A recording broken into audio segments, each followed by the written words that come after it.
cyane. Urubyiruko rero ababyeyi bakuru muteraniye aha tugisha uyu munsi mwiza udasanzwe Imana baduhaye kugira ngo iduhurize muri iyi nteko nziza tuganire ku bwami bw'Imana. Yesu nashimwe. Haleluya. Muyishimire rubyiruko. Bari ngo mutabonye umusore uvuga cyane yitera hejuru ntabwo muri buneze ariko niyo munezero.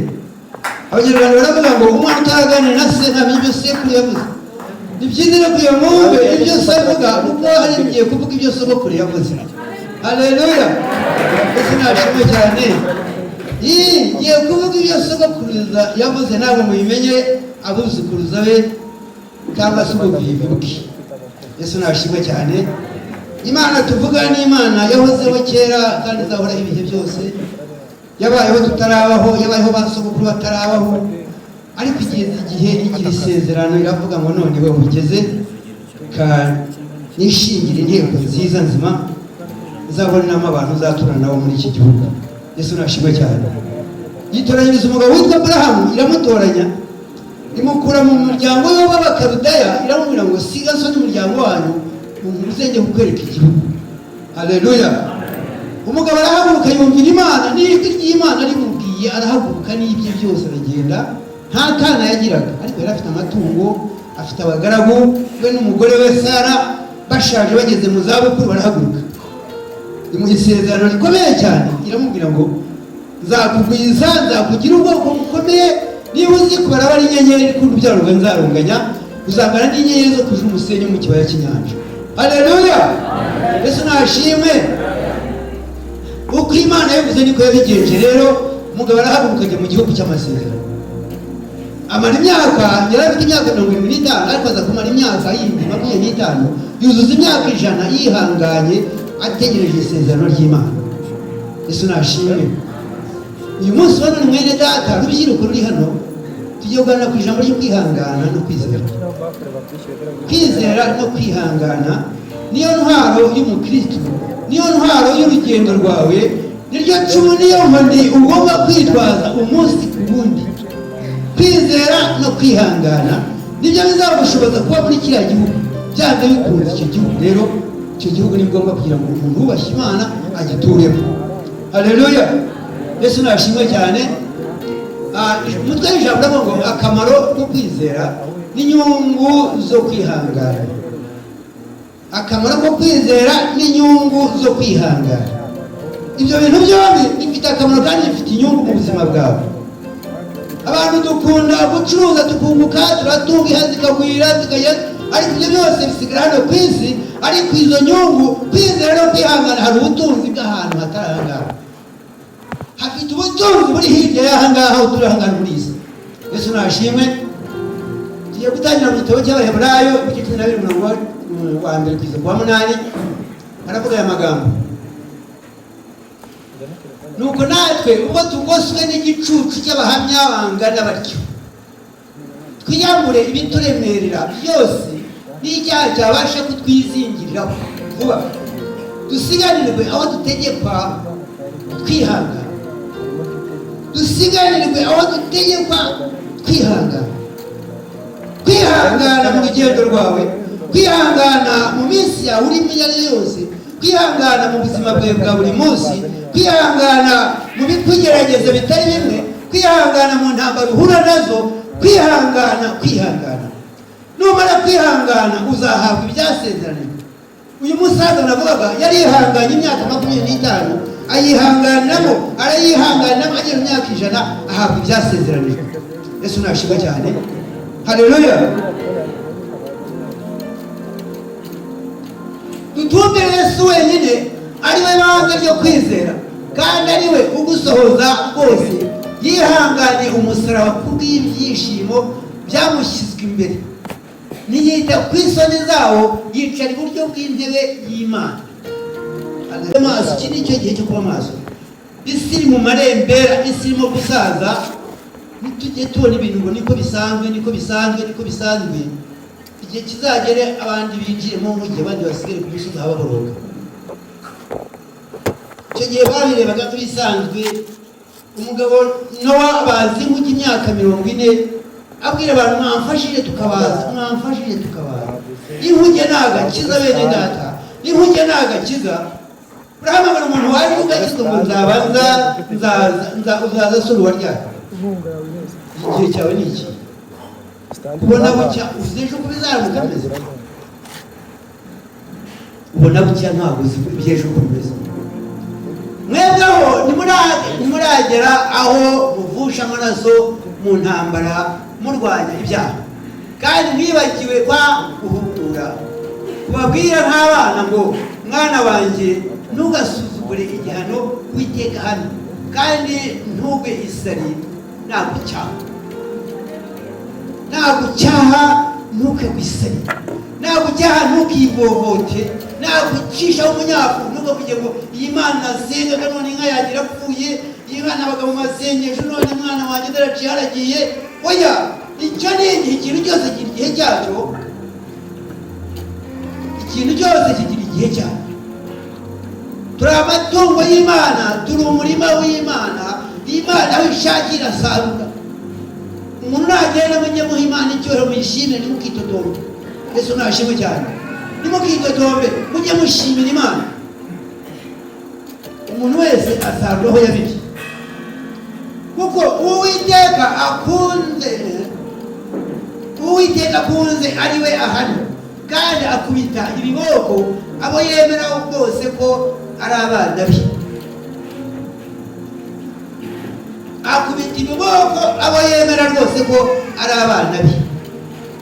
Umuntu ahana abana be, umuntu atsibura iminyafu abana be, umuntu ashyira abana bahana akabicaza akabahana mu magambo se cyangwa se mu tundi tuntu tundi akabahana. Rero Imana ihana ubikunda. Ntukitotombe nuhura n'ikibazo, ntukitotombe nuhura n'intambara, ugomba guhura nazo byanze bikunze, ariko ahirwa uwihangana ibimugerageza bitari bimwe, namara kwemerwa azahabwa ikamba ry'ubugingo. Yesu nashimwe cyane, Yesu nashimwe. Namara kwemerwa azahabwa ikamba ry'ubugingo. Yakobo yanditse igitabo aravuga ngo n'ibyishimo rwose nitugubwa gituma n'ibitugerageza bitari bimwe, ariko mureke kugerageza no kwizera kwanyu mutere kwihangana gusohoza umurimo wako hatabuze akantu na kamwe. Haleluya. Kwihangana nshuti yanjye, kwihangana mu rugendo rwawe, kwihangana mu kubaka kwawe, kwihangana mu buzima bwa buri munsi, kwihangana wa musore we, kwihangana wa mukobwa we w'inkumi, ihangana. Ngiye guhera aho ngaho abandi barashatse ngo ndaho gategereje ngo Imana izamuha, none dore ikirangirika kuko nshaje nabyarimo hakaza icyuka kikakugira inama kikakuyererana, warangiza ugafata umusore umwanya akakwisinda, reka wamuguti niwe wanyenda ati ntabwo ari igihe urambeshya, ukakugura n'indi itagira umwana itagira se, ukakwihakana ku mugaragaro neza akutiyegera, ukakugura n'inda ukava wari umunyeshuri igishuri ukabura bitaye, wari mu itorero ukabura ivuyemo, ukarwana n'inda amezi 9, ukarwana n'umwana, ababyeyi ukumva bacitse intege, kuko wavuye mu isezerano ry'Imana. Ntabwo washoboye kwihangana gusohoza amasezerano, ntabwo washoboye kwihangana gukora ibyo Imana ishaka. Ijambo ry'Imana mu gitabo cy'Abaheburayo riravuga ngo nimute ubushizi bw'ubwoba bwanyu kuko bafite ingorane ikomeye cyane. Mu gice cya 10:35 ngo nimute ubushizi bw'ubwoba bwanyu kuko bafite ingorane ikomeye cyane, muna kwihangana mugakora ibyo Imana ishaka, muzahabwa ibyasezerano. Haracyasigaye gufi cyane, uzaza ntabwo azatinda, ariko umukiranutsi wanjye azabishobora no kwizera, naramuka asubira umutima wanjye ntuzamwishimira. Ariko mwebweho ntabwo mufite gusubira inyuma ngo murimbuke, ahubwo mufite kwizera kugira ngo muhabwe ubugingo buhoraho. Haleluya. Yesu nashimwe cyane. Ariko mwebweho dufite itandukaniro n'abandi bantu. Mwebwe mwumva aya magambo, mwebwe muhora muri iyi ntego, mwebwe muhora muri iki cyiciro cyiza Imana yabateguriye, mufite itandukaniro n'abandi bantu. Nugenda ujya wumva ko ufite itandukaniro n'abandi bantu, mureke kwivanga n'ibidatunganye, mwiyambura igomwa, mwiyambura ishyari, mwiyambura ubusinzi, mwiyambura uburayi, mwiyambura amagambo, mube nk'abana b'Imana, mugende mutunganye nk'abana b'Imana. Naho ikibazo cyane ari runaka gushukisha amagambo adatunganye, amagambo apfuye, ntukayemere. Runaka gushukisha ubutunzi bwe, nta gushukisha amafaranga, bagutesha inzira yo wari urimo, ibyo byose ni ibintu biri ku isi bigomba gushira, ariko hejuru hariya hari urubanza. Hari urubanza, umunsi wavuye muri urugendo uzajya mu rubanza. Urwo rubanza rero harimo ingororano. Nyuma y'urubanza uzagororerwa ibyo wakoze uri ku isi, byaba ijuru cyangwa se umuriro w'iteka. Nta n'ikintu, nta zindi ngororano zindi. Yesu nashimwe cyane.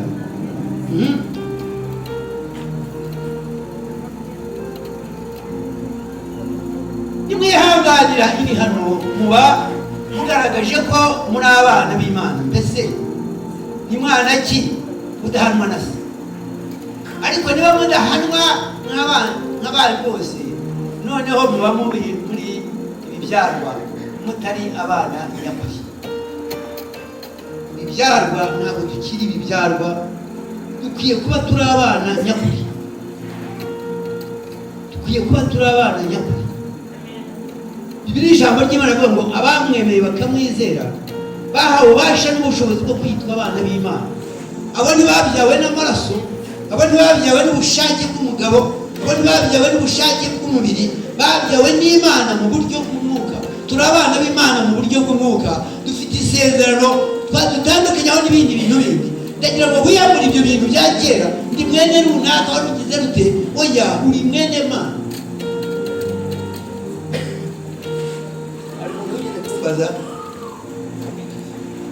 Turi mu bukwe dusaba, ambaza ibisekuru bitanu by'umuhungu Musabira. Iwe nari nzi na se gusa, abandi sinari mbazi. Noneho ntangiye kuvuga, tujya duhura n'imitego iyo dusaba abageni. Duhura n'imitego hirya hariya, ugasanga uhuye n'umunyedini akakuzonga, akakubuza amahoro, ndetse akakumaraho n'ifanta wasabishaga, ugasigara utoragura udutima bagushyize imbere. Haleluya. Noneho nahura nti umuhungu Musabira ni muhozi wa birigamba bya Mana. Ni ntabwo Imana igira se. Numva bari inyuma bakumye udushyi kuko bari bazi ko abantu hari guhimbana. Ni Imana ntigira se, ni muhozi wa birigamba bya Mana. Rero turi abana b'Imana, ntabwo tukiri abana b'ibibyarwa, ntabwo turi ibibyarwa. Turi abana b'Imana kuko twagiriye Kristo umwami n'umukiza. Rero iyi nzira turimo ni inzira tudakwiye gupfusha ubusa, ni inzira tudakwiye gufata uko twiboneye. Amaraso y'umwana w'Imana yamenetse ku bwacu, dukwiye kuyaha agaciro, ntabwo dukwiye kuyakereza. Yesu nashimwe cyane. Kuko ibyo duhura nabyo hano kuri iyi si tuzabibazwa, hari aho tuzabibarizwa nitumara kuva kuri iyi si, kandi byanze bikunze uzayivamo ugende uko umeze uko ariko kose, igihe kizagira tuzamuke. Waba warasinziriye wazabura maso uzazamuka. Yesu nashimwe cyane. Haleluya.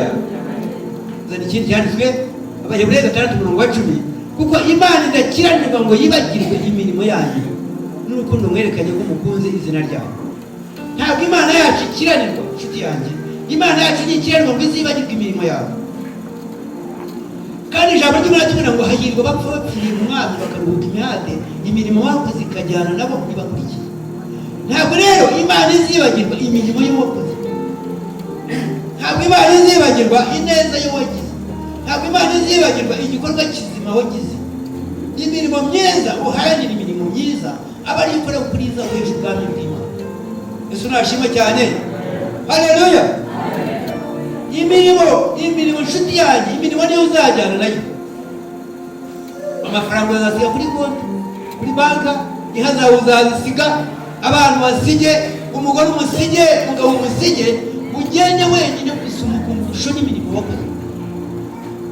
Haranira gukora imirimo myiza rero kugira ngo uzabone igihembo muri kiriya gihugu cyiza cy'amasezerano. Yesu nashimwe cyane. Haleluya. Kuko Imana idakiranirwa ngo yibagirwe imirimo yayo n'urukundo mwerekanye ko mukunze izina ryayo. Kuko mwakoreraga abera, nanone mukaba mukibakorera. Komeza. Ariko rero turifuza cyane ko umuntu wese wo muri mwe yerekana uwo mwete wo kurinda ibyiringiro byuzuye kugeza ku mperuka. Haleluya. Wo kurinda ibyiringiro bye kuzageza ku mperuka. Ariko ibyiringiro dufite tubiheshwa no kwizera no kwihangana. Umuntu yiringira ibyo atarabona.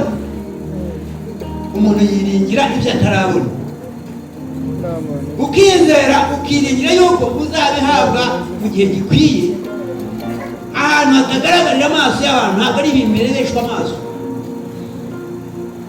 turimo turavuga ubwami bw'Imana, dufite ibyiringiro ko tuzabamo, ariko tubuharanishije kwizera no kwihangana kugira ngo icyo gihugu tuzakibemo neza. Yesu nashimwe cyane. Ariko rero tunifuza cyane ko umuntu wese wo muri mwe yerekana uwo mwete wo kurinda ibyiringiro by'undi kugeza ku mperuka. Urinde ibyiringiro byawe byuzuye, bidacagase, bitari bike cyane, byuzuye kuzageza ku mperuka y'ibihe. Imperuka y'ibihe byawe, imperuka yawe irahari, imperuka yanjye irahari, hari imperuka. Ariko hahirwa abapfa bapfiriye umwami bakaruhuka imihate, imirimo bakoze ikajyanaho. Ujya wicara witewe ko ejo ushobora gupfa cyangwa ejo bundi. Nibwo cyangwa utegeze uyu munsi nakoze iki, ese ukwezi gushize maze iki, ese uyu mwaka nakoze ibiki. Uharanire kuzamuka mu ntera, uve mu ntera yo wari urimo, uharanire kujya mu ntera yindi nziza kugira ngo uzabone ubwami bw'Imana. Ubwami bw'Imana buraharanirwa nshuti yanjye. Ubwami bw'Imana ntabwo wakwicira gusa ngo nyine zese nakijijwe, nyine zese ndi mu rusengero, nyine oya. Mujye musoma Bibiliya. Ijambo ry'Imana ni impamba y'urugendo. Ijambo ry'Imana ni impamba. Uko inda yawe udasiba kwigaburira umutsima, uko inda yawe udasiba kwigaburira ibitoki, uko inda yawe udasiba kwigaburira ibirungo, aba ari kujya ugerageza ubugingo bwawe kubugaburira ijambo ry'Imana umunsi ku wundi. Nimukire utaramwibwira ngo uyirebe, ntukayihumbure ku cyumweru gusa, ahubwo buri munsi uko bukeye ujye ubumbura mugira akantu kureba. Bizagufasha mu rugendo rwawe rwa buri munsi. Uzaba ugaburiye ubugingo bwawe ijambo ry'Imana riragufasha mu rugendo. Ubu kandi ujye umenya neza yuko uko bukeye uko bwije ari kugenda. Watangiye ukambakamba, none imvi zibaye uruyenzi. Uri mu rugendo ugenda. Uzagira iherezo ryawe, amaherezo yose uzagira iherezo. Kugira ngo mutaba abanebwe, ahubwo mugere ikirenge mu cyabaragwa amasezerano, babiheshejwe no kwizera no kwihangana. Mugere ikirenge mu cyabaragwa. Barihanganye, bariya abantu barihanganye, bihanganira urugendo barimo, barihangana bakora ibyo Imana ishaka. Igihe kigeze bahabwa ibyo basezeranije. Yesu nashimwe cyane. Aburahamu yarihanganye mu rugendo rwe, akomeza urugendo rwe n'ubugingo n'ubu. Aba ni abanebe yasize. Isezerano ry'Imana yamusezeranije n'ubu iracyabakomeje. Ariko twebwe ndetse uyu munsi wa none, kuko mu masezerano kugira ngo amahanga yose yo mu isi niwe azaherwaho umugisha. Uyu munsi wa none rero imigisha dufite tuyikomora ku mwuka, niwe dukomokaho mu buryo bw'umwuka. Niwe Yesu yavukiyemo, avukira muri uwo muryango we kugira ngo natwe abanyamahanga tubone agakiza. Yesu nashimwe. Haleluya. Kugira ngo mutaba abanebwe, ahubwo mugere ikirenge mu cyabaragwa amasezerano, babiheshejwe no kwizera no kwihangana. Nta kindi cyabahaye amasezerano, ni ukwizera no kwihangana, n'ikintu cyabashoboje. Yesu nashimwe cyane. Rero mudacobora, mudacika intege, ahubwo muharanire kubona ubwami bw'Imana, muharanire gushyikira ku masezerano, ukomeza amasezerano Imana yabasezeranije. Haleluya. Ubwo Imana yasezeranaga Aburahamu, kuko ari ntawe yajyaga kurahira uyiruta ubwayo. Nicyo cyatumye yirahira ubwayo iti ni ukuri no guha umugisha nzakugwiza, kandi no kugwiza nzakugwiza. Uko niko byabaye, kuko Aburahamu amaze kwihangana yahawe ibyo yasezeranye. Ngende ndahatereka mbabwire, uyu mugabo Aburahamu ujye umugendaho, umugerereho umurebe. Uyu mugabo yaje guhura n'ikibazo, amaze kubyara uyu mwana, yamubonye ashaje ageze mu myaka 100. Sara nawe arashaje ageze mu zabukuru, n'abageze muri iyo myaka. Babona uwo mwana, igihe kigeze umwana amaze kujya mu myaka 12, kamaze kuba akana keza karyoshye kaganira na se na nyina. Imana yamuzana ku kana, ujye kukanangira akana kawe k'ikinege wakundaga kazane izo kanangira. Aburahamu yaza atyaza inkota ye, ashaka ifumba y'umuriro, yasiwe, ashyira abagaragu be, ashyira ku ndogo ye, baragenda baramuherekeza. Bagenda ahantu arabahereza, ashyira umwana we imbere, amukorera za nkwi. baragenda bagera aho umwana na nyina niyo bajya kumuvugana bahageze noneho bataragerayo umwana wamaze kudara ko nebiwi abandeba umuriro abandeba ifumu y'umuriro abandeba inkota umwana w'intama w'igitambo turawukureho isarabata umwana wanjye ihangane Imana aza kutwiga igitambo kandi ari we agiye gutanga urebe ko uyu mugabo yari umugabo muzima cyane yarafitanye gahunda n'Imana cyane baragenda bageze hantu arambika zamu ku gicaniro arangiza abo umwana we amurambika hejuru yiwe ariwe afite wenyine amurambika hejuru yiwe azamuye ukuboko ariko mu byo yatambukaga na marayika bari kumwe baragendana hari marayika ari gutageti kugira ngo Aburahamu ataza gukoza icyuma kuri uriya mwana azamuye inkota kugira ngo akate ijosi rye marayika aramubwira ngo uramenye udakoze umwana icyuma ku mubiri kwizera kwawe kuramukijije haleluya izo mbaraga zo kwizera izo mbaraga zo kwihangana umva urwo rugero ijambo ry'Imana rivuga ngo marayika aravuga ubwo ngenjeje utyo Imana avuga ngo ubwo ngenjeje utyo ntunyime umwana wawe se Aburahamu ajya kwihanganira gutanga isaka yasakanirwa kuko Imana ikananirwa kuza kwitura Imana ikananirwa kuza kwitura bene Aburahamu rero yohereza umwana we w'ikinege aza kuba igitambo cya bene Aburahamu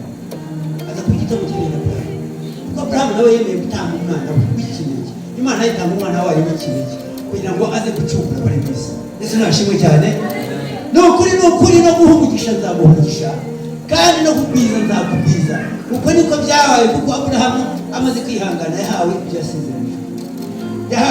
yasezeranaga Aburahamu akoze ikintu gikomeye cyane wumva aho hari reba kana niyo wowe ufite ari icumi yewe ufata umwana ujya kumusohota ni bikomeye bene data ubwami bw'Imana burakomeye uretse ko Imana ni nyambabazi ariko ikigeragezo kiramutse kije nk'icyo wakumva wakifata mu bisi ibitekerezo nawe ubirebe gushyira umwana wawe nk'uyu nguyu imbere ukajya kumusogota akana ukajya kugatanga ariko Imana kwizera Imana yo mu ijuru kwizera ni ikintu gikomeye cyane iyo wizeye wesheje Imana icyubahiro iyo wizeye Imana iranezerwa iyo wizeye ukayihamya iraguhana irakunda iraguhamya iyo wizeye Imana ukayizera ukayihamya nta cyatumye itakugura muri kakaka kavuga nubwo byagenda biki naho napfa nubwo byagenda biki ariko sinshaka gucumura ku Mana yanjye Yesu nashimwe cyane haleluya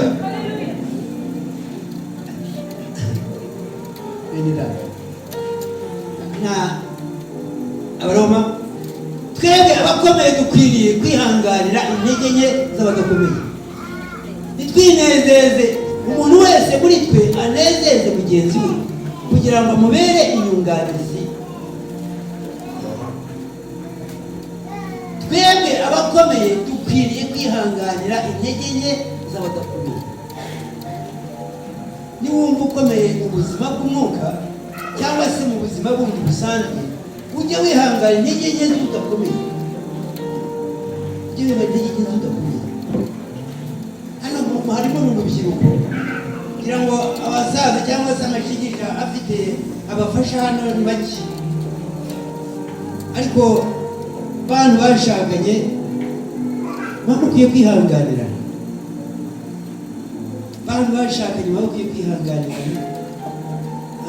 abadamu bacu bakunze guhura n'ibibazo bikomeye cyane by'intambara z'ubuzima bwabo wowe rero nyamugabo uhora uri inzira uri aho ukomeye nta kibazo ufite ntaki ukumva yuko igihe icyo ari cyose imbaraga zo gukoresha bakwiye kuzikoresha kuko utekereza ntiwumve intege nke zafite uko zimeze ntiwumve ukumva ko ikintu icyo ari cyose ushaka kugikora ariko nawe yagikora nyamara kandi ukwiye kwihangana intege nke ze ukabyihanganira ukamubabarira twebwe abakomeye dukwiriye kwihanganira intege nke z'abadakomeye nitwinezeze umuntu wese muri twe anezeze mugenzi we kugira ngo amubere inyunganizi amufate mu mugongo amukomeze amwihanganire ndetse imirimo yawo undi yakoraga nubona agize intege zo kwigura uyinjire uyikore nta cyaha kirimo, nta waguseka nta wakugaya, uyinjire uyikore kuko afite intege. Ngaho yikoreye indaho, yikoreye ikibindi, ngaho yikoreye urwindi, ngaho uteka, ngaho nuza ndashaka kurya se bamufashije nta kidomora cy'amazi bamutuye, nta rugo bamusaturiye, ararwana n'indege muri imbere y'imvutsi, urakubise ugiye mu matwi, urakubise ese urakubitaho kugira ngo bakubita mugenzi urabuze iki? Basore n'urubyiruko rurimo gushaka muri iki gihe mukwiye kugendera mu nzira za Kristo, mugafashanya mu rugendo rwanyu, mukagira umutima mwiza, ukirinda urubanza uzahura narwo hirya hariya. Mugenzi wawe urimo guhemukira cyangwa umukobwa wowe mugenzi wawe urimo guhemukira, umenye yuko uzamubazwa cya kintu bahora bihindutse. Rero inshuti z'Imana, bene data, dukwiye gukora iby'Imana ishaka kugira ngo tuzahabwe ibyasezeranye. Yesu nashimwe cyane. Ndashaka gusoza kuko Kristo nawe nuko rero Imana nyiri ukwihangana, Imana nyiri ukwihangana no guhumurizwa, iba guhuza imitima yanyu nk'uko Kristo Yesu ashaka, iba guhuza imitima nk'uko Kristo ashaka, iba guhuza umutima nk'uko Kristo ashaka. Mwihanganirane, mubabarirane, mufatane ukuboko, muramirane, natsikira umufate ukuboko, ntabwo mu buryo bw'umwuka umuzamureyo, ntabwo mu buryo bw'umubiri umuzamure, umufate ukuboko umukomeze, umubere inshuti, umugire inama, umuhumurize, we kumukanga, we kumubera inyamaswa, we kumubera intare, humuriza mugenzi wawe, mubane amahoro, muzasozanye neza, muzabyara abana beza bazamukire bakurire muri uwo mwuka, muzaba ubwoko bw'Imana bushimwa n'Imana n'abantu. Yesu nashimwe cyane. Haleluya. Umugabo wanditse igitabo cy'imigani w'umunyabwenge, ibice 3:3, aravuze ngo imbabazi n'umurava bye kukuvaho, ubyambare mu ijosi, ubyandike ku nkingi z'umutima, ngo nibwo uzagira ubwenge nyakuri mu maso y'Imana n'abantu. Imbabazi n'umurava ubyambare mu ijosi, ubyandike ku nkingi z'umutima, nibwo uzagira ubwenge nyakuri mu maso y'Imana n'abantu. Ntuzishingikirize ku buhanga bwawe, ntuzishingikirize ku matungo yawe, ntuzishingikirize ku mashuri yawe, ntuzishingikirize ku mafaranga yawe. Jya wubaha Uwiteka Imana yawe, nayo izakuyobora inzira unyuramo. Haleluya. Ibyo byose ubifashe hasi, wubahe Uwiteka Imana yawe, ukora ibyo Imana ishaka kugira ngo ukuyobore inzira. Ikuyobore inzira nshuti yawe, ikuyobore inzira. Imbabazi n'umurava ubyambare mu ijosi, ubyandike ku nkingi z'umutima, nibwo uzagira ubwenge nyakuri mu maso y'Imana n'abantu. Rero bene data, nuko rero Imana nyiri kwihangana no guhumurizwa, ibahe guhuza imitima yayo nk'uko Kristo Yesu ashaka. Yesu ashaka ugerageze gukora ibyo Imana ishaka kugira ngo uzahabwe ibyasezeranye. Imana yo mu ijuru bagirire neza, Imana yo mu ijuru bafashe. Aya magambo nawe amasigara icyicaro, ndabinginze kugira ngo umuntu wese ayandike ku nkingi z'umutima we. Icyo cyane kimwe, murakoze.